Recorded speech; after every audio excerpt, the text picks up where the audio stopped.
Welcome to the Webby O'Neill channel. I'm Gary Neville and I'm joined today by Webby. Good afternoon, Gary. And O'Neill. Glad to have you, Gary. Last time you was here, you turned round and said, Mason Greenwood is out of this world. Having Ronaldo now signed, how good will that signing be for Mason Greenwood's footballing education going forward? Brilliant, not just for him, but for the other players in the squad. I think that there is an element of where does Mason Greenwood fit in? If obviously Cristiano's playing up top, if Sancho's there and Rashford's on the left.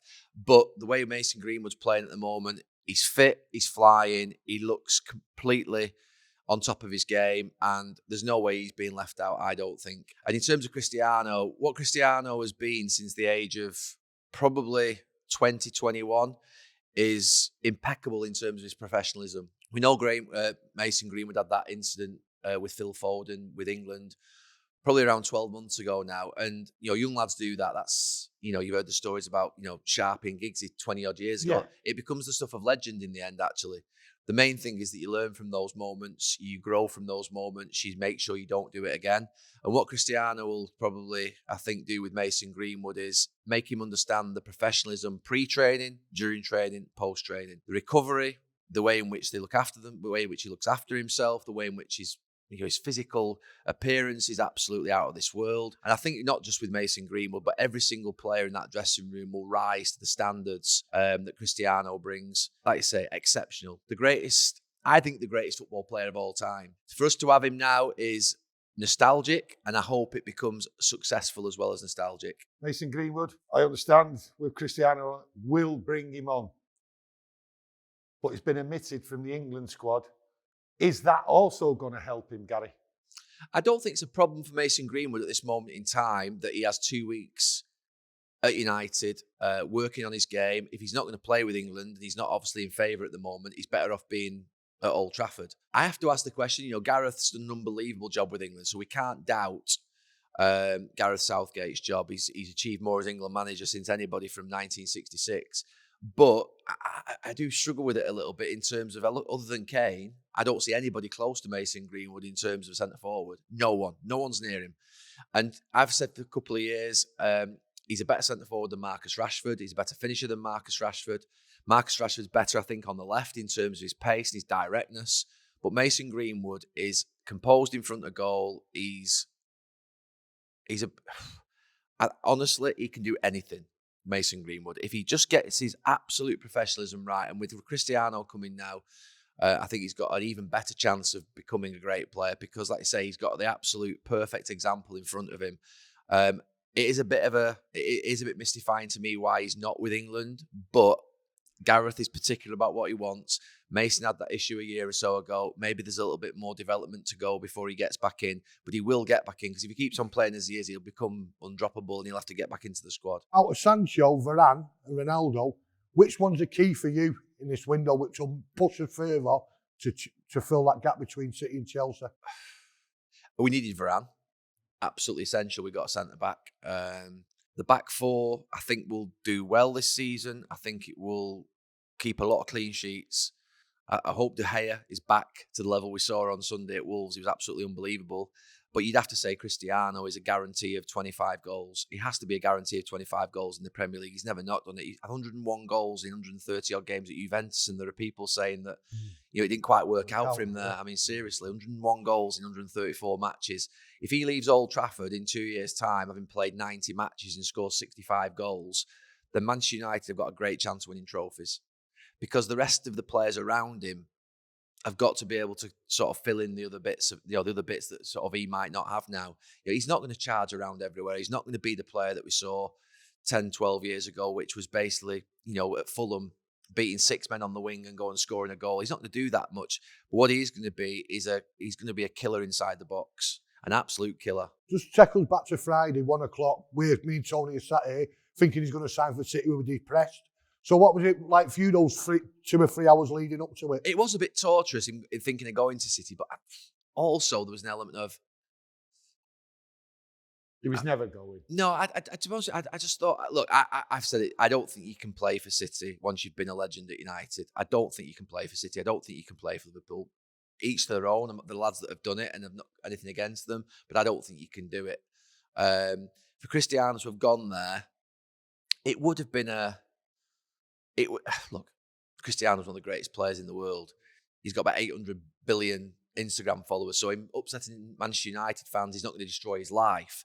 But the way in which he's thought of by United fans is that now only goes up and up. I think Manchester United had to do it. I can see why the club thought they had to do it, because I did say last week, if Harry Kane was available, and obviously in the end he wasn't, Manchester United had to be in for him. If the best players in the Premier League are available, the best players in the world are available, Manchester United have to be in for them. And Cristiano Ronaldo coming back, I do think United needed a centre-forward. I'm not seeing Cristiano Ronaldo as anything other than just a pure centre-forward. It's him and Cavani. I know Greenwood will have to some way fit around them, and that might be off that side here on the right, particularly at the moment, because I think he's in better shape at the moment than Sancho. I think we can see that on Sunday. So Greenwood would be here at the moment for me. You know, you maybe even have Cristiano slightly to the left of Cavani, because I think Cavani is... I love Cavani. I absolutely love Cavani. If you said to me what epitomises a Manchester United centre-forward, it's Edinson Cavani. Spirit, fight, he looks like it hurts out on the pitch. It looks like he's desperate. And I think to me, all I want to see from Manchester United player, I want to see world-class players, I want to see skill, but I want to see desperation and hunger and care. And I look through the squad now, I think McTominay shows that in midfield. I think he really does. I think Bruno Fernandes, I think he just needs us to watch a little bit. The referees are onto him, so he just needs to watch himself a little bit, but he cares. You know, Harry Maguire at the back, you can see him. You heard him last year when the fans were in the stadium, the amount of demanding he now does of his teammates. So he's growing. So I do think there's a spine building that cares about the club now. And I can feel that even when, you can tell when they tweet out, when they sort of on social media, you know that there is that sort of a little bit of a spirit building in the club. And I know there are people that, you know, are thinking that, you know, Manchester United have to win the title this season or else all it goes. I get why they would think that if we don't win the title, if we're not successful, then the manager's got to fall. But there is something building, and Manchester United have always been best when they've built slowly and organically, and it's not been one big sort of like, you know, massive job. The same with Liverpool, with Jurgen Klopp. It took 4 or 5 years to get there, and he's built something there, a spirit in the club. Ollie's building something there in the club now, I think, that's really good. It isn't quick enough for anybody. You know, we want the title this year. I personally don't think we're ready for the title this year, and that's purely not because I don't think Manchester United are a team that are capable of winning the title. I just think there's a couple of other teams around us at the moment that are really good. I think Chelsea are at an unbelievable moment. I think City are. Going back to mid-2000s when Jose's team, Rafa Benitez's team, our team were in and around that. There were so many good teams. It was hard to win leagues. You know, it was hard to win. We didn't win a league for 3 years, 2003 to 6. You know what I mean? You can go 3-4 years without when you've got great teams in and around you. So for me, the most important thing is that Ole Gunnar Solskjaer goes close this year, that he challenges those teams above him. That would be the thing that he has to do. Go and be in a title race. Because obviously last year we weren't in a title race. We finished, I don't know how many points, 10, 12, 15 points off in the end. So for me, it's a big season, exciting. The biggest signing could end up being Varane. But I've got to say Cristiano's a sit here now because that's the one that everyone's looking forward to. It's incredible we're seeing him back at Old Trafford. But sometimes a player can just have that impact on the defence, and it can just rub off. I do feel like we have needed that second centre-back to go alongside Maguire. He's not a second centre-back. Well, I mean, another centre-back to go alongside Maguire. I think everyone recognises what a good player Harry Maguire is at Manchester United. He's a solid type. He'll be there for years. But he needed that someone with a bit of pace alongside him. He's got Shaw one side, he's got Varane the other, and it allows him to be that sort of player who's good on the ball, but also dominant in the air. Wan-Bissaka's progressing. He just needs to get a little bit better and smoother on the ball going forward. But I like the back four. I think the back four's... You're never going to have a perfect back four. If you look at the back four that we had and I played in, if you think about me, I wasn't perfect at right back. I wasn't the quickest. I wasn't the best crosser of a ball. I wasn't the best even defender in the back four. Jaap Stam was a better defender. Ronnie Johnson was a better defender. But sometimes you can have a certain type that I felt like I knew what type of game I needed to play when the team needed it. And if Wan-Bissaka can just be someone who serves Greenwood, Sancho, and his midfield players with the ball well, provides the overlaps to create space for them, and defends well in his job, that can still be a really good player for Manchester United. So I'm not of this opinion that some are that Wan-Bissaka, he's not good enough on the ball, we need better than that.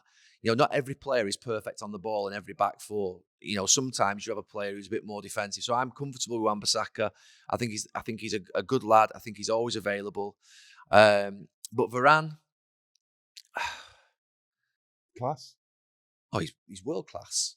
He's world class. We've got a world class centre back, and he just, just something. It's hard. The Premier League's hard. On Sunday, there must have been parts of that game that will have surprised him because he'll have seen things that maybe he didn't see in Spain. Just because, I saw things in Spain I'd never seen in England. So there's things that you see in our country that you don't see in different countries and vice versa. Strongest Premier League ever, do you It's think? a strong Premier League, this. This is such a strong Premier League. So when I say that Manchester United, I don't think will win the title this year, that's because this is one of the strongest Premier Leagues I've ever seen. This Manchester City team are exceptional. This Chelsea team, you saw them on Sunday at Anfield go down to 10 men and still looked like they could win the game with 10 minutes to go. They were comfortable and they're experienced. And I think Varane on Sunday, there was parts of that game. And I remember Patrice Evra's first game at City. Oh, yeah. He had the shock of his life. Yeah. He had the absolute shock of his life. But you know something? Patrice Evra became one of the best defenders for Manchester United. Competitive, tough. Varane will just need games and he'll get better and better and better and better. And I think he'll love the Premier League. He can't not. And this is a really high standard Premier League. High standard of the Premier League. I agree with you. I think this is as best competitive as we've seen for a long time. You've quoted Manchester City to win the league. How can Manchester City win the league when Pep Guardiola wanted Harry Kane, was interested in Cristiano Ronaldo? Now, Ronaldo, top goal scorer, centre forward, 2 years in Serie A.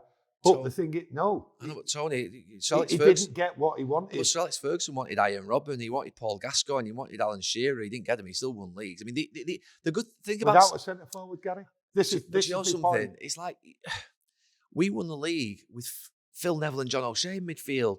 Some years playing 10 games, 15 games.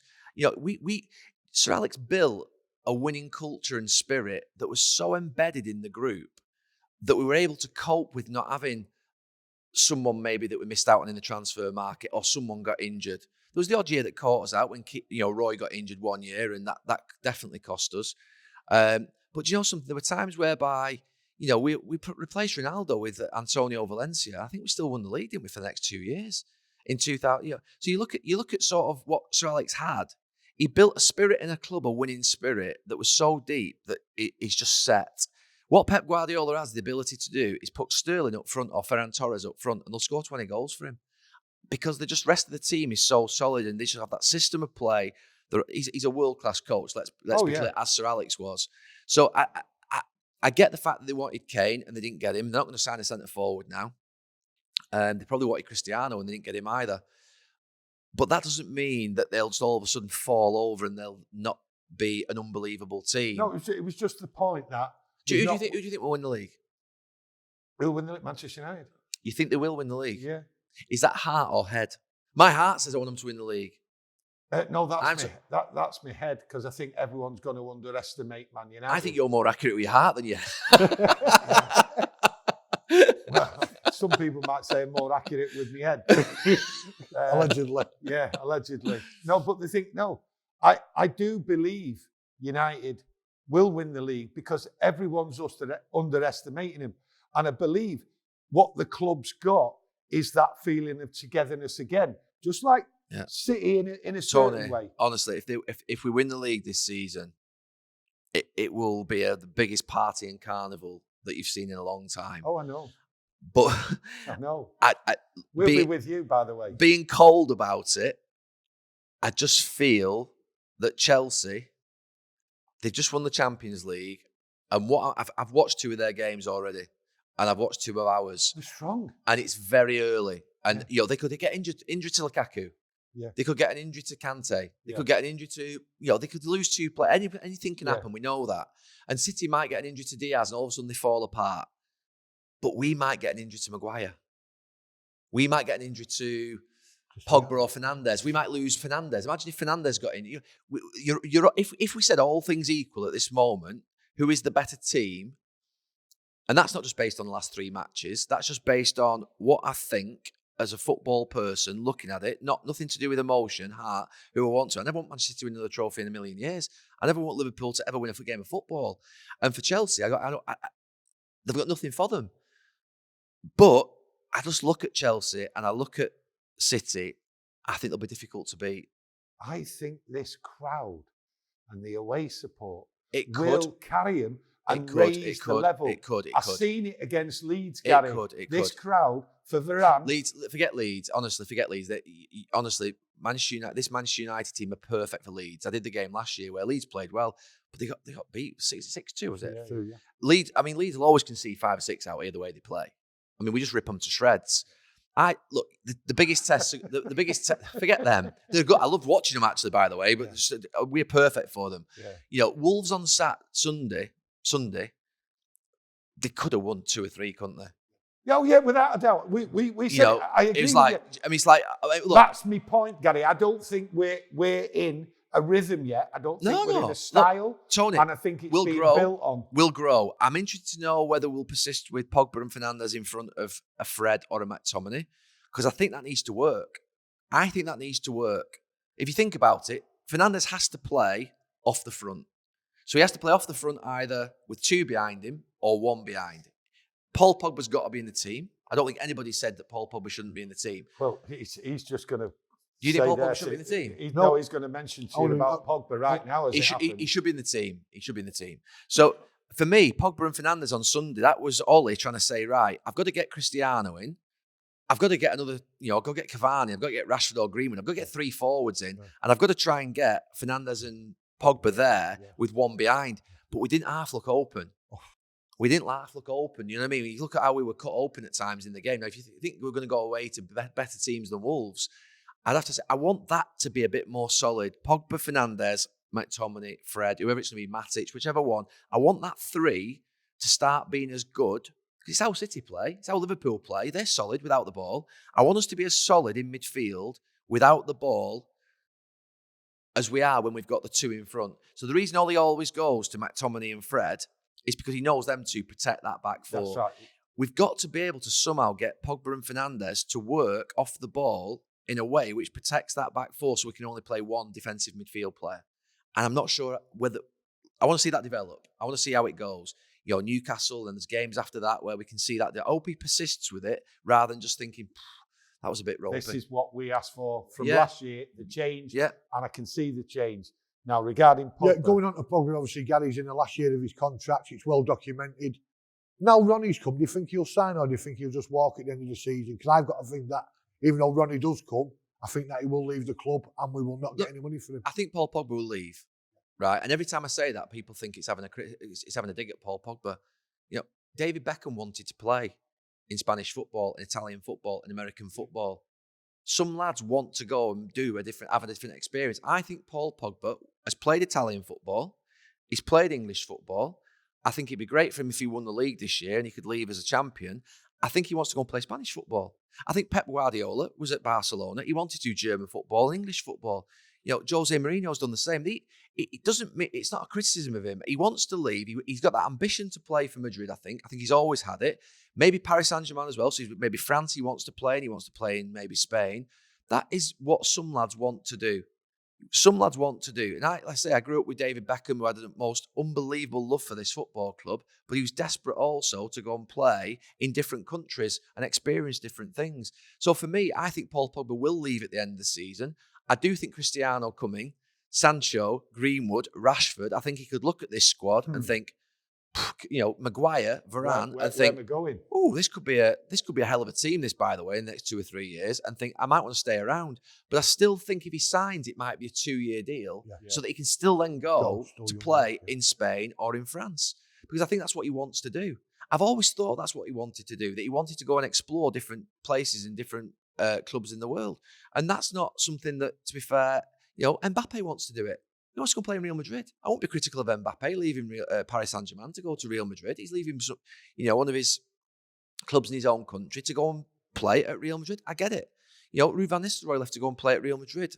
Completely understandable. Paul O'Gary, he's never caused any trouble. It's always his agent jumps out, especially. I'm expecting his agent to say something now while he's away in the international break, which he always does. But as a fan, I think Paul would like to stay, but like you're right what you're saying, I think he wants to play in Madrid. But the thing is, Webby, we don't know what Paul thinks. He doesn't say a lot. I keep being told by everybody that Paul Pogba is a leader. Yeah. Well, tell us what you think.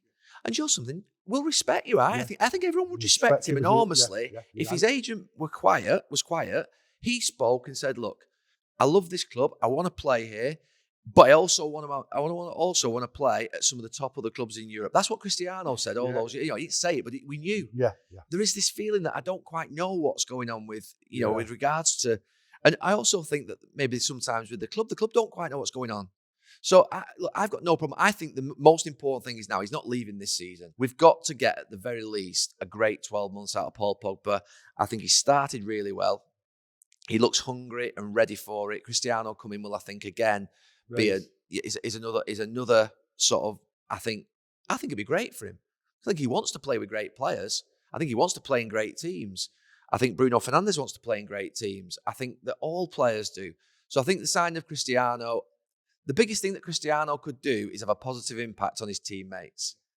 He'll score 25 goals, but if the rest of them are cowering away a little bit, thinking we've got to pass to him, we've got to play it to him all the time, we've got to, they're a bit nervous of him, they've got to make sure they grow with him and they step up. And that extra 5-10%, Manchester United players, if they become a team, because they do win in moments at the moment, they do win in sort of like individual bits of magic or brilliance. They've not got a rhythm yet, as I see. There's no team rhythm there that you can see. When you watch us play at the moment, there's no team rhythm there. And I actually think if that starts to build, that rhythm starts to build in this next couple of months, and momentum builds, and City do drop a few points, and Chelsea start to look a little bit beatable, it could happen. Oh, Tony. you sounded as though... No, it could happen, Tony. I've no doubt. No, that's what I'm hoping. I've got no doubt it could happen. Yeah. But if you said to me now, who do I think will win the league? I'm saying it's not Manchester United. Yeah. But do I think it could? Absolutely think it could. Well, that's what I believe it could. I think it could. I think before Cristiano, I thought it could. Yeah. But with Cristiano, I think even more it could. But do I think it will? I've not seen enough yet to tell me that I think it will. Yeah. Gary, absolute pleasure having you again. We could talk all night, but time's taking us. The good thing is, though, that we are starting to wind other teams up a little bit again. Oh, I love it. And there was a period 3 or 4 years ago where it was like almost like teams were like laughing at us. Yeah. Almost like laughing. not even worried about us. Yeah. I think there is an element of at least they'll look at Manchester United this season and think, we better. That's why I'm talking to you about the crowd, Gary. Yeah. No, the crowd are unbelievable. The away fans have always been the best in the world. Manchester United's away following is special. Yes. No one can compete. But I get the feeling that they believe what we've just said. We can feel something building. You feel the hatred back towards us. But you know something, Tony? The away fans, of course they care if we win. Of course they care if we win the league. But you know something? They love the club. Yeah, yes. So they actually don't care.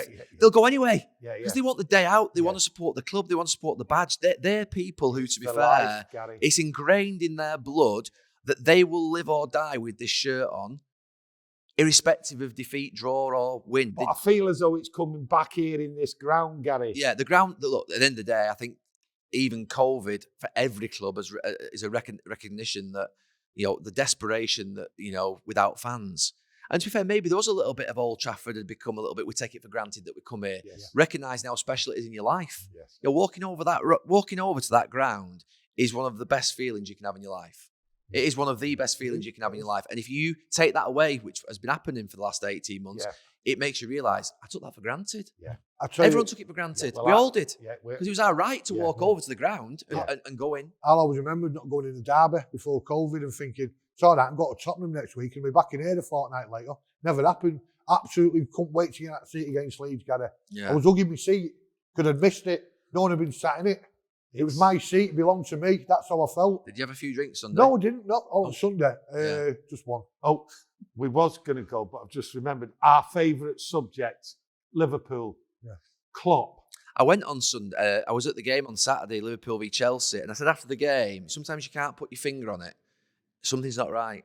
At Liverpool? Yeah, not bad. It's not bad. There's no like sort of massive big spirit issue or, the manager's, falling out with the players. Nothing like that. But there's something just missing. I remember going 3 years ago thinking, we're in trouble. 2 years ago thinking we're in serious trouble because the crowd, the players, the speed of the football, the front three.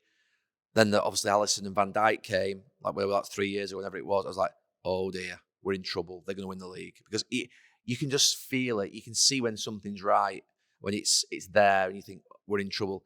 It's just not there. That team's gone a little bit just over the edge. unless they buy somebody in the next 5 hours and you put this interview out tomorrow and make me look a fool when they bought Mbappe, and we're all going, oh my God, they're challenging. But there's something just not quite right there. They're not the team they were 2 years ago. They're a good team, by the way, and they'll win a lot of games and they'll go close in terms of, they'll be up there, but I don't think they're there. There's something just not quite right. He seems very upset about United, doesn't he? He keeps starting the press conference off by having a little dig at United, like, how could he afford I'll them? be honest with you, I thought Jurgen Klopp and all his comments about the refereeing 2 weeks ago was strange. Because if you think that, I thought that them two managers, having played at United all those years, and Jurgen Klopp wanting fast football, I was amazed that if everyone in the country thinks the refereeing's been better. Yeah. Oh, yeah, so I was amazed by both the comments. Jurgen Klopp, he doesn't seem himself at the moment. He doesn't seem absolutely. Jurgen Klopp's been one of the happiest. You think about it in interviews, he's just a joy, and yet he's just something at the moment. Just feels he is a little bit. Yeah, he's a little bit narked by something. Something's bugging him. Yeah, it could be you, could be me, could be Carragher, could be anybody. You know what I mean? I touched on that subject a few weeks back. I believe the joy, the happiness, the high-fiving, all the players and all that, it's all that. But I think coming out of COVID and what Klopp went through with COVID, because he had a bad time, his family member died, all that, right? So I think that's what I'm looking at with that Liverpool. Look, it seems to have that joyous, we're Liverpool, we're top, we're going. Tony, last season for them to finish where they did, by the way, third, was unbelievable. Yeah. So he's still doing a great job. Yes. And by the way, they're going to make 20 million profit in this transfer window. Yeah. I mean, they've got no money. That is one of the things I think with Liverpool. They haven't got the money that the other clubs have got, and he's doing an unbelievable job with the resources. I think he's only spent, I don't know, he's not spent a lot of money, I know that, for the 5 years he's been there, and what he's achieved is out of this world. At the moment, he may have wanted more support in the transfer market. Yeah, he might have wanted 2 or 3 big players. He's seen that Chelsea have done what they've done, and Liverpool, City have done what they've done, and we've done what we've done. And he's thought, maybe, I just wish I had that 150 million like they've all had. And he's not got that money. And he's having to deal with a team that are a good team, but they just look like the team that needed a boost. There's no massive problems at Liverpool in the sense of, there's not, I'm not saying it's broken, that it's not by any stretch of the imagination, but I just don't think they've got the momentum with them at this moment. I don't feel like they're going that way towards the top of the league. I feel like they're just plateauing. They'll get into the Champions League. I did my Monday Night Football predictions with Carragher, and I had us third and he had us fourth. He had Liverpool third and us fourth. I had us third and Liverpool fourth. We could get second. We could get. I'm not sure Liverpool can get to first. I just don't think they'll. I don't think they'll get above us this year. But I might. Could be wrong, but I don't think they'll get above us. Gary, on that note, you keep coming here speaking to us, and I'll tell you what. Within a few months, you'll have us going at the top without enthusiasm. If we're at the top by, I would say, end of the internationals, November, I think we'll be in a pretty decent position, even though that doesn't tell you you're going to win it. But I think, honestly, on that note, he keeps changing his mind. Join us again on the Webby O'Neill show. This is Webby, this is O'Neill. Bye. See you later.